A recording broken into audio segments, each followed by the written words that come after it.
Does free will exist and do you have it? All right, we're finally to part 3.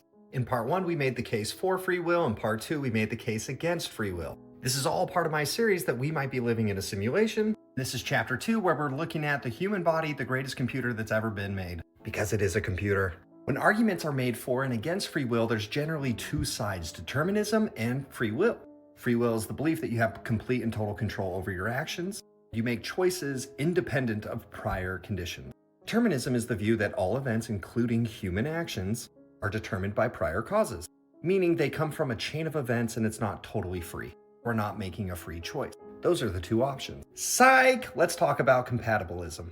Compatibilism argues that both exist. It's not one or the other. So even if actions are determined by prior causes, prior conditions, prior events, you can still be considered free if you're acting in alignment with your internal desires, motivations, and your rational decision-making processes. In the previous videos, we talked about a lot of experiments that would show that decision-making happened at the subconscious level. Most of the programming that you're subjected to is at your subconscious level. This was my dog, Snoop Dogg. If I fired up the grill and wanted to put Snoop Dogg on it, chances are you wouldn't want to eat it. Why? Because of your internal conditioning, your programming. There are places in the world where this isn't considered weird, and it's fine. Some people even like eating dog. You've never had it. You don't actually know if it's weird. You do have internal conditions that say, don't eat the dog. This is totally fine for you to eat. Don't think twice about eating a burger. There's areas in the world where people have similar feelings to cows as we do with our dog, and they think it's just as weird. But who's right? Which one's weird?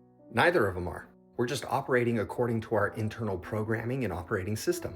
This is why things like meditation, breath work, hypnosis, affirmations, manifesting, visualization techniques, journaling, art therapy, so many other things. The reason why they're so beneficial is because you're able to access your subconscious mind. You can change your programming. When it comes to the discussion of free will, it really comes down to, do you choose to have free will? Because most people are cool with their internal programming. Most people are cool with ignorance. They like being on autopilot. They don't want to change anything. Because to change their programming, it means they would have to change. And ain't nobody want to do that, because you guys are all right about everything. Everyone else is wrong, you're right.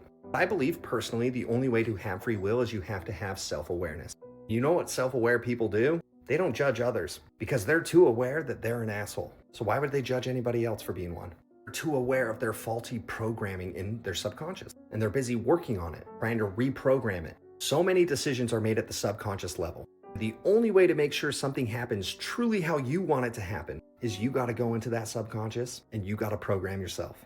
In my opinion, that is the only place where free will exists. What do you guys think? Let me know in the comments. If you think that's the end of the discussion, oh boy, we are just getting started. Because the goal of this series is to take you from programmed to programmer.